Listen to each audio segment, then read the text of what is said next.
Bonsoir, ici Lucinda Gabriel. Donc aujourd'hui, on est le 17 septembre 2023. Alors ce soir, j'ai un message pour vous aider à grandir encore plus avec le Seigneur. Puis ça s'appelle Entendre la voix de Dieu.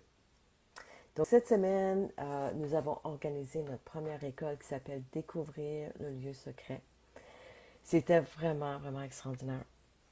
On a appris beaucoup de choses. Puis ce soir, je veux partager un petit peu qu'est-ce qu'on a appris parce que je trouve que c'est tellement important pour les temps dans lesquels on entre. Puis vous avez remarqué dans les dernières semaines, chaque message que j'ai apporté, c'était pour aller nous sanctifier, euh, aller plus à l'intérieur, voir si on a des peurs, si on a du péché, l'orgueil.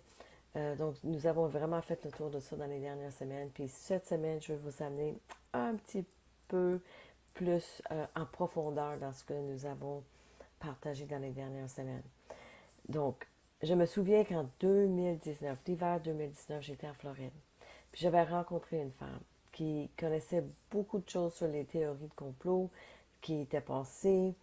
Euh, et je me souviens qu'elle était tellement emballée par ça. On était assis à une table, on mangeait ensemble, puis j'avais l'impression que le Seigneur me disait de lui dire, il dit, dis-lui qu'à la fin, le plus important, ce serait d'entendre ma voix. Donc j'ai partagé ça cette journée-là. Et cette dame-là, je l'ai rencontrée dernièrement dans une conférence, puis justement, on faisait un exercice pour écouter le Seigneur. Et malheureusement, elle avait beaucoup de difficultés à l'entendre, puis ça l'avait vraiment attristée au point de pleurer. Et nous avons prié pour elle, justement pour qu'elle entende mieux le Seigneur. Puis ça m'a rappelé ses paroles. Donc ça m'a comme montré que durant ces dernières années, elle n'avait probablement pas bâti sa relation avec le Père. Puis ça m'a rappelé comment c'était important d'entendre sa voix. Puis surtout pour les temps dans lesquels on est en train d'entrer. Donc, vous voyez qu'un jour, très bientôt, le monde va changer et pas pour le mieux. Nous sommes, ceux qui sommes éveillés dans ce temps-ci, nous savons qu'est-ce qui s'en vient. Le livre de l'Apocalypse est en train de se dérouler devant nos yeux. Et la chose la plus importante que nous allons avoir besoin pour cette période, c'est de pas une autre vidéo de Théovox ou d'une autre chaîne de vidéos, puis même moi, là. Tu sais, c'est pas les vidéos de Lucinda que vous allez avoir besoin dans ce temps-là. Ça va être vraiment la plus importante, ça va être entendre la voix de Dieu. Puis, c'est pour ça ça va être important d'avoir une connexion ouverte avec le Seigneur, entendre sa voix. Donc moi, je veux vous encourager tout de suite. Lisez votre Bible, écoutez le Seigneur, passez du temps dans sa présence, puis posez-lui des questions. Donc ce soir, ma vidéo, c'est vraiment pour vous encourager, vous donner des outils pour vous aider avec ça. Pourquoi? Parce que tôt ou tard, l'Internet sera coupé pendant un certain temps, puis toutes les communications vont être coupées. Et le nouvel ordre mondial sera mis en place. Puis pendant ce temps, il y aurait beaucoup de peur chez les gens, puis surtout ceux qui ne connaissent pas le Seigneur, qui ne savent pas qu'est-ce qui se passe avec la Bible, qui ne comprennent pas que c'est ça, qu'est-ce qui se déroule. Même certains chrétiens ne comprendront pas pourquoi ils sont toujours ici. Alors, nous avons vu à quel point la dernière pandémie a suscité tellement de peur chez les gens qui ont couru pour chercher l'antidote qui a été proposé. Vous savez de quoi je parle.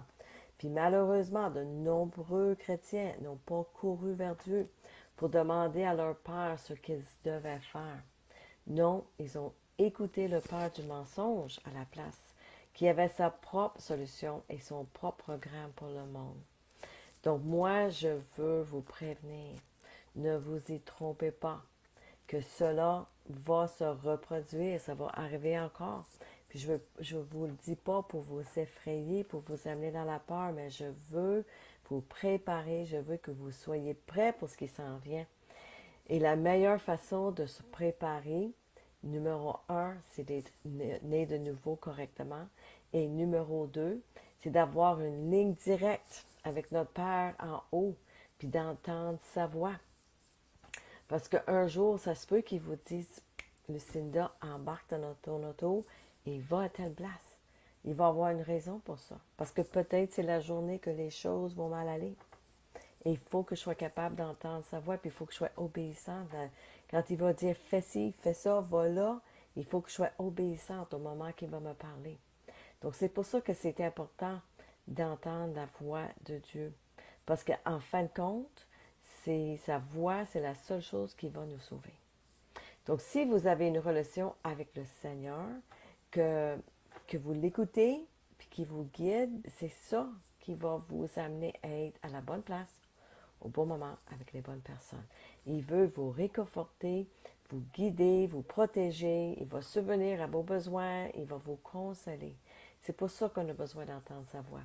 Jésus a dit dans Jean 10, 27 à 28, « Mes brebis entendent ma voix, je les connais et elles me suivent, et je leur donne la vie éternelle, et ils ne périront jamais, et personne ne les arrachera de ma main. » Donc, à la fin des temps, seul Dieu sera notre refuge. Psaume 91 nous le dit. Ceux qui vivent sous la protection du Très-Haut trouveront le repos à l'ombre du Tout-Puissant. Voici ce que je déclare au sujet du Seigneur Jésus. C'est moi qui ai mis Jésus. Lui seul est mon refuge, mon lieu de sécurité. Il est mon Dieu et je lui fais confiance, car il te délivrera de tous les pièges et vous protégera des maladies mortelles.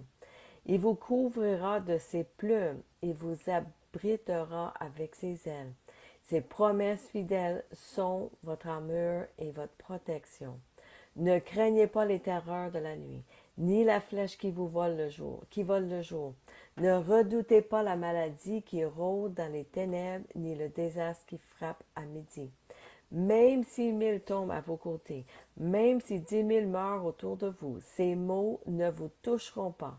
Ouvrez simplement les yeux et voyez comment les méchants sont punis. Si vous faites de l'Éternel votre refuge, si vous faites du Très-Haut votre abri, aucun mal ne vous vaincra. Aucune peste ne viendra près de chez vous, car il ordonnera à ses anges pour vous protéger partout où vous allez. Ils vous soutiendront avec leurs mains. Ainsi, vous ne vous blesserez même pas le pied sur une pierre. Vous piétinerez les lions et les cobras. Vous écraserez sous vos pieds des lions féroces et des serpents féroces. L'Éternel dit, je délivrerai ceux qui m'aiment. Je protégerai ceux qui ont confiance en mon nom. Quand ils m'appelleront, je répondrai. Je serai avec eux en difficulté. Je vais les sauver et les honorer. Je les récompenserai par une longue vie et je leur donnerai mon salut. Wow! Quelle belle promesse pour ceux qui l'aiment et qui font confiance en son nom. Alléluia! Alors, comment pouvons-nous nous rapprocher de Dieu? Comment pouvons-nous entendre sa voix? Puis, qu'est-ce qui nous sépare de Dieu? Bien, nous savons tous que le péché nous sépare de Dieu. Adam et Ève ont marché avec Dieu dans leur jardin et lorsqu'ils ont péché, Dieu a dû les chasser du jardin, loin de sa présence sainte parce qu'ils ne pouvaient pas avoir du péché devant lui. Donc, la première chose que nous devons faire, si nous voulons nous rapprocher de Dieu, il faut que nous soyons premièrement nés de nouveau et deuxièmement, nous repentir de nos péchés. Mais pour être né de nouveau, il faut se repentir de nos péchés.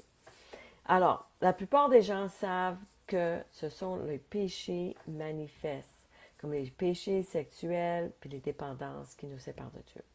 Donc, tout le monde connaît ces péchés-là. Nous devons nous repentir auprès de Dieu de nos péchés et cesser de pécher. C'est pas une fois sauvé, toujours sauvé. C'est pas parce que quelqu'un a été baptisé qu'ils peuvent continuer dans leur péché puis penser qu'ils sont corrects. Si vous êtes déjà né de nouveau, c'est-à-dire que vous vous êtes déjà repenti de vos péchés auprès de Dieu, vous vous êtes fait baptiser, immergé dans l'eau, et vous avez reçu le Saint-Esprit, non pas en tant que bébé, mais en tant qu'adulte, consentant avec une vraie tristesse qui conduit au salut.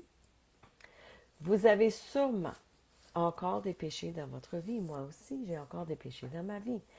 Comme l'orgueil, la jalousie, l'envie, l'égoïsme, la cupidité et très probablement un manque de pardon, de l'offense et toutes les petites choses qui traînent dans nos vies. On a besoin de regarder. Galates 5, 19, 21, c'est important là. Ça dit que les œuvres de la chair sont manifestes. Ce sont l'impudicité, l'impureté, la dissolution, l'idolâtrie, la magie, les inimitiés, les querelles, les jalousies, les animosités, les disputes, les divisions, les sectes, l'envie, l'ivrognerie, les excès de table et les choses semblables. Je vous dis d'avance, comme je l'ai déjà dit, que ceux qui commettent de telles choses n'hériteront point le royaume de Dieu. Nous avons vraiment intérêt de reviser tous ces mots pour voir qu'est-ce que ça veut dire exactement. Qu'est-ce que ça veut dire? Puis vraiment demander à Dieu de sonder notre cœur. Parce que je regarde ça encore ce soir, puis je me dis, wow! Tu sais, c'est quoi exactement, Seigneur? Les excès de table. C'est quoi les excès de table? Ça veut-tu dire si je paye 300 livres que j'ai des excès de table, Seigneur Jésus? C'est vraiment important. Puis des fois, je ne veux pas que vous vous sentez coupable. OK? Je ne veux pas que vous vous sentez coupable lorsque je dis ça. Parce que je sais, par exemple, les choses qui vendent au magasin sont modifiées pour que les gens engraissent. Tout ce qui est sans gras, c'est pas bon. Exemple, juste pour que vous demandiez au Seigneur, tu sais, Seigneur, qu'est-ce que je devrais manger? Parce que savez-vous que beaucoup de choses qui sont sans gras, c'est ça qui nous fait engraisser. Vous êtes mieux de manger plus de gras. Parce que vous allez être plus satisfait, puis ça, vous aurez le goût de manger moins parce que vous êtes satisfait. Donc, il y a beaucoup de mensonges dans ce monde. Je veux juste faire en certaine que vous comprenez ça pour ne pas sentir que je veux vous culpabiliser. OK? C'est important. Faites vos propres recherches sur toutes ces choses-là. C'est le keto, c'est bon pour vous, par exemple. Hein? C'est de manger plus de gras, plus de viande, au lieu des choses qui sont faites pour être consommées rapidement, puis il n'y a rien de bon dedans. Okay? Vous comprenez ce que je veux dire? Donc, tout péché doit être repenti devant Dieu afin que nous puissions entendre sa voix. Pourquoi voulons-nous entendre la voix de Dieu? Pourquoi c'est important de l'entendre? Bien, comme dans toute relation, nous devons écouter l'autre. Si nous avons un mari ou une femme et que nous leur parlons sans cesse, bien, ils vont devenir sourds ou ils vont vouloir s'enfuir. Hein? Puis vice-versa. Si nous sommes avec quelqu'un qui parle constamment, sans nous donner l'occasion de parler, nous allons avoir l'impression qu'il ne se soucie pas vraiment de nous, qu'il ne s'intéresse pas vraiment à ce que nous avons à dire, puis ils ne nous aiment pas vraiment, parce qu'ils sont juste égoïstes, puis ils parlent juste d'eux autres mêmes. Là. Donc, ce n'est pas très intéressant. Puis c'est la même chose avec Dieu. Jésus a dit que le premier commandement, c'est d'aimer le Seigneur votre Dieu de tout votre cœur, de tout votre esprit et de toute votre force. Cela signifie aimer vraiment Dieu, et si nous l'aimons vraiment, ben nous l'écouterons, le suivrons et lui obéirons. Alors, pourquoi voulons-nous entendre Dieu? Ben, c'est pour mieux connaître Dieu, pour mieux connaître son cœur. Matthieu 7, 23, ça dit « Éloigne-toi de moi, je ne t'ai jamais connu, toi qui commets l'iniquité. » Donc, Dieu est en train de dire ici qu'il ne nous a jamais connus. Donc, si on ne passe pas de temps avec, est-ce qu'on va le connaître? Est-ce que lui va nous connaître? Dieu veut nous connaître et il veut que nous voulions aussi le connaître. Donc, aussi, on veut l'entendre pour construire une relation avec lui, pour le suivre, pour l'obéir, pour connaître sa volonté pour notre vie, pour être réconforté, pour être guidé, pour recevoir sa force, son endurance, la persévérance. Donc, il y a plusieurs raisons pourquoi on devrait se rapprocher de Dieu. Surtout pour l'entendre, pour qu'on soit toujours dans sa volonté, puis qu'on ne fait pas les choses par notre propre volonté. Comment entendre la voix de Dieu? Bien, premièrement, être tranquille. Il faut être dans la paix. Euh, Là, j'ai traduit des choses, c'était comme avec Google. Tais-toi et sache que je suis Dieu. Je ne sais pas si c'est écrit de même en français. Psaume 46, 10. Donc, ça veut dire, sois tranquille et sache que je suis Dieu. Attendre. Donc, mon âme n'attend en silence que pour Dieu seul. Psaume 62, 1. C'est peut-être écrit différemment. Donc, mon âme attend pour Dieu seul. Et je reste tranquille et j'attends pour Dieu. Donc, qu'est-ce qui peut nous empêcher d'entendre la voix de Dieu? On l'a dit tantôt, c'est le péché. Le péché nous sépare de Dieu. Deuxièmement, l'orgueil. C'est bien écrit que Dieu résiste aux orgueilleux et il donne grâce aux humbles. L'orgueil, c'est aussi péché. Donc, c'est les choses qui peuvent nous empêcher de bien entendre le Seigneur. Comment pouvons-nous dégager les ondes aériennes entre nous et Dieu? Avoir une bonne connexion avec Dieu. Comment qu'on peut vraiment dégager ça? Bien, simplement en reconnaissant nos péchés, les confessant à Dieu, puis de se repentir de nos péchés. Psaume 139, 23 à 24. C'est David, le roi David, prie et demande à Dieu de lui montrer son cœur et de connaître ses peurs et sa méchanceté. Sonde-moi, ô Dieu, connais mon cœur, essaye-moi et connais mes angoisses, et vois s'il y a en moi une mauvaise voie, et conduis-moi sur le chemin éternel. 2 Chroniques 7, 14. Dieu, il nous dit, si mon peuple, sur qui est invoqué mon nom, s'humilie, prie et cherche ma face, et s'il détourne de ses mauvaises voies, je l'exaucerai des cieux, je lui pardonnerai son péché et je guérirai son pays. Donc, Dieu nous amène, nous invite à invoquer son nom, à nous humilier devant lui, de le prier, de chercher sa face, puis de se repentir de nos péchés, de se détourner de nos mauvaises voies, puis il va nous entendre. C'est ça qui est écrit. Donc, l'un des excellents outils que nous avons appris dans cette dernière semaine, c'est pour nous aider à mieux entendre Dieu. Donc, il y a eu une séquence de 4 questions qui nous a vraiment comme fait « wow ». Et moi, je veux partager ça avec vous ce soir. Parce que je trouve que ça nous aide vraiment à ouvrir la porte. Donc, première question. Dieu, qu'est-ce que tu veux que je sache? Qu'est-ce que tu veux que je sache? Deuxième question. Est-ce qu'il y a une partie de ma vie à laquelle je ne crois pas ce que tu me dis? Donc, exemple, Dieu me dit, je t'aime. Est-ce qu'il y a une partie dans ma vie, Seigneur, je ne crois pas que tu m'aimes? Oui, il me l'a dit. Donc là, troisième chose, c'est que je confesse cette chose-là. Seigneur, j'avoue que je ne crois pas vraiment que tu m'aimes. Ça, c'est un exemple. Un autre exemple, c'est que Seigneur, j'avoue que je ne te fais pas confiance, que tu vas vraiment prendre soin de moi. Seigneur, j'avoue que je ne crois pas pouvoir compter sur toi seul et non le gouvernement et les autres institutions ou mon travail. Donc souvent, la chose que Dieu nous dit, le plus souvent, c'est la chose qu'on ne croit pas vraiment. Puis il nous le répète parce qu'on ne croit pas. Donc c'est intéressant de voir que le Seigneur nous répète les choses qu'on ne croit pas. Puis si c'est ça, ben on le confesse à Dieu, ben Seigneur, OK, je me repens de ça. Puis mon Dieu, qu'est-ce que tu veux que je sache concernant ce que tu me dis? Ensuite, Dieu va nous répondre encore, puis il va dire, ben je t'aime vraiment. Tu peux me faire confiance. Tu peux vraiment compter sur moi seul. Puis ensuite, moi, je vous invite à aller voir dans la Bible, trouver des paroles de Dieu, des promesses de Dieu qui vont nous rappeler ce qu'il nous dit. Donc, exemple. Donc là, j'ai tout fait un exemple pour vous montrer comment on peut avoir une conversation avec Dieu, puis comment ça peut nous aider à, à nous renforcer dans notre relation avec lui, puis dans ce qu'il veut qu'on sache de lui aussi. Exemple, dans Psaume 136, 26, c'est écrit « Rendez grâce au Dieu du ciel, Son amour fidèle dure pour toujours. 1 Jean 4,16, nous savons combien Dieu nous aime et nous avons confiance en son amour. Dieu est amour et tous ceux qui vivent dans l'amour vivent en Dieu et Dieu vit en eux. Proverbe 3, versets 5 et 6. Confie-toi à l'Éternel de tout ton cœur, ne dépend pas de ta propre compréhension.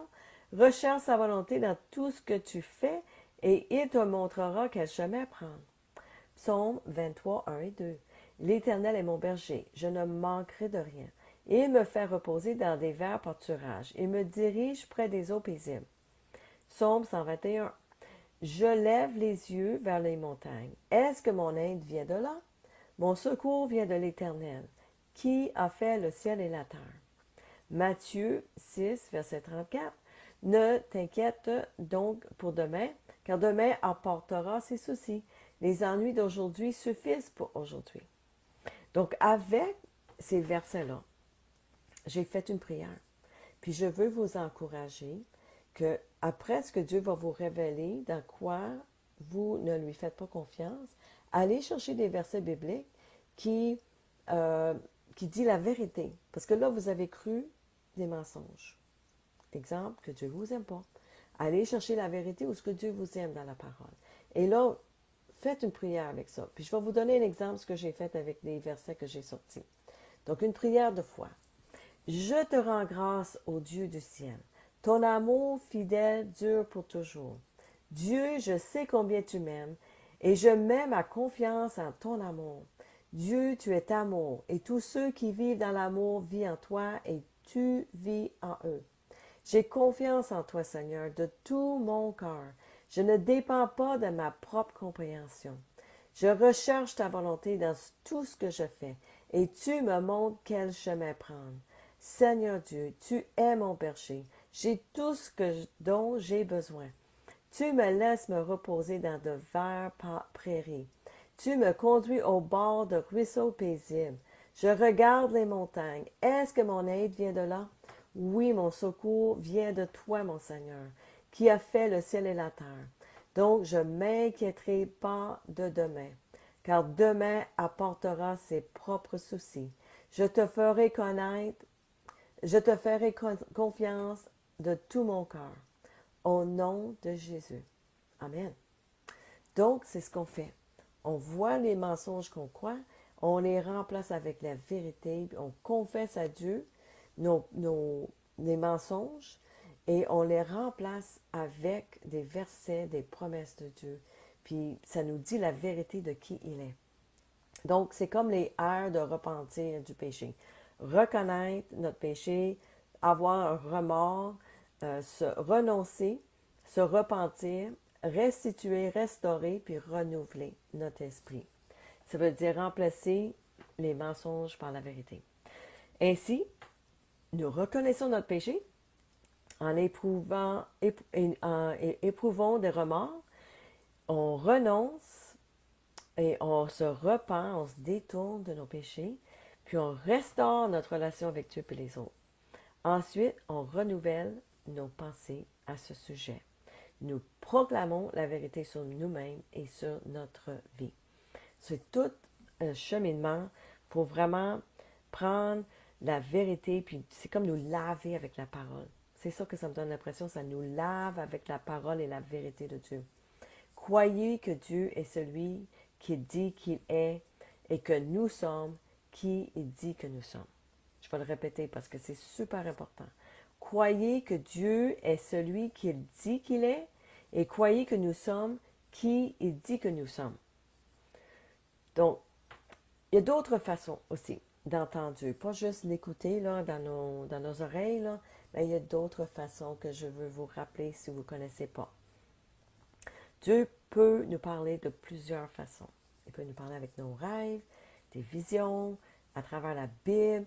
Tu sais, au fur et à mesure qu'on la lit, il y a des choses qui sortent de la page. C'est comme Dieu nous parle vraiment à notre cœur, à nous.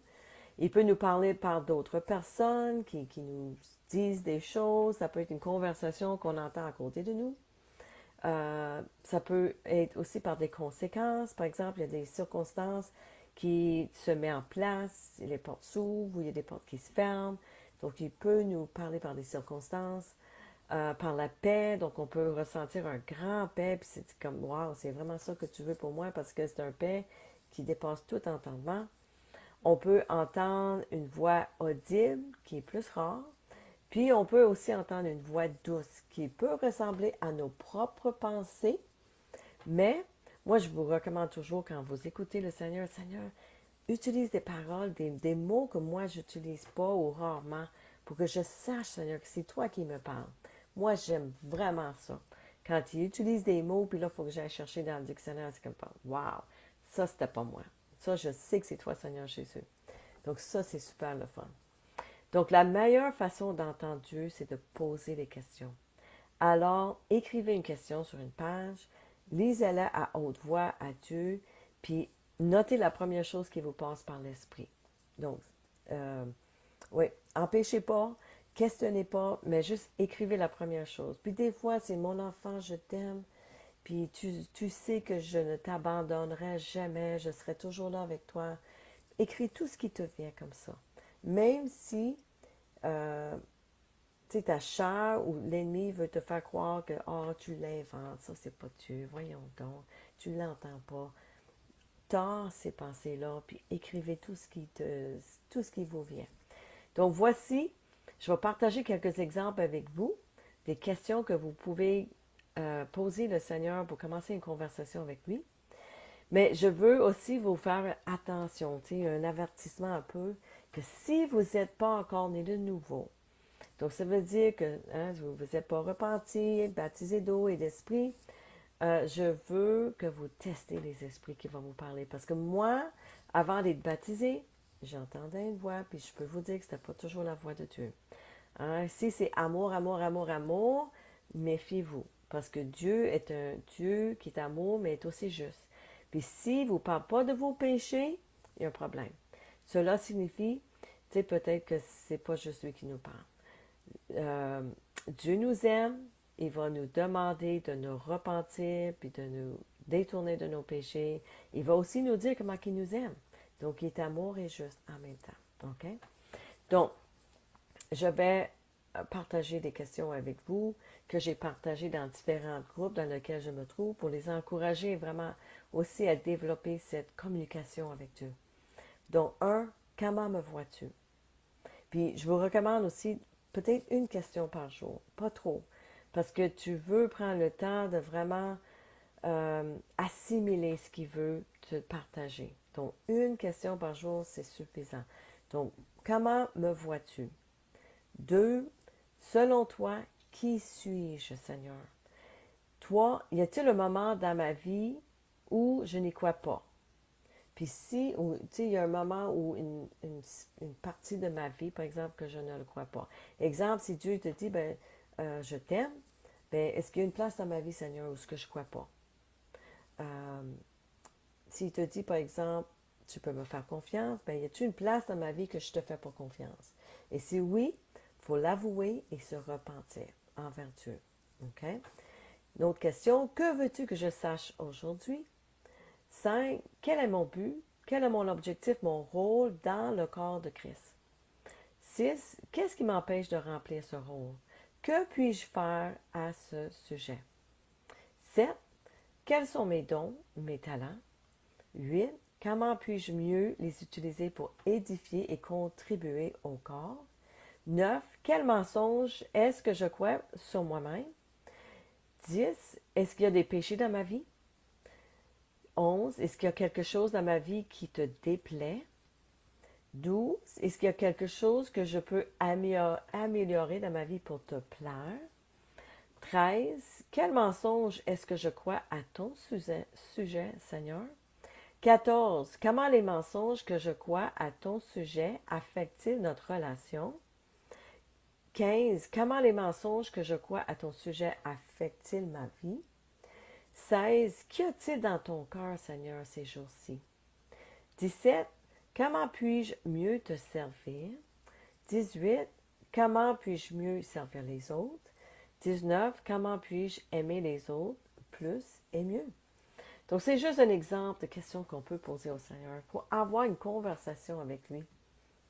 Je veux vraiment vous encourager à lire la Bible pour vous-même, à passer au moins 1 heure par jour avec le Seigneur, que ce soit dans la Bible, tu sais, peut-être 30 minutes dans la Bible, 30 minutes à prier, puis à recevoir du Seigneur.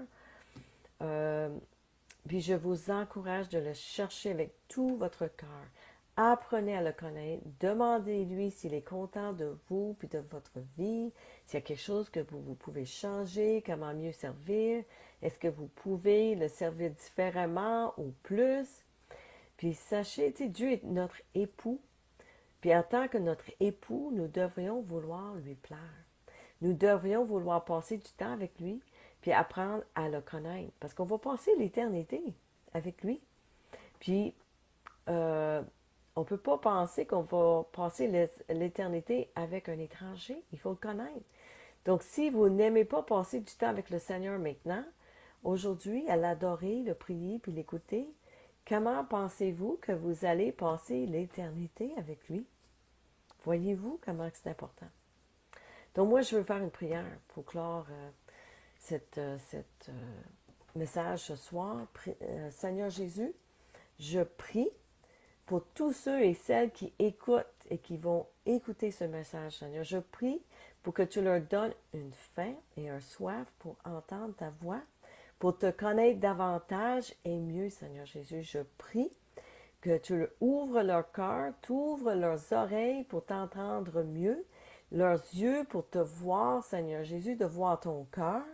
Je prie, Seigneur Jésus, pour qu'ils désirent ta volonté plutôt que la leur.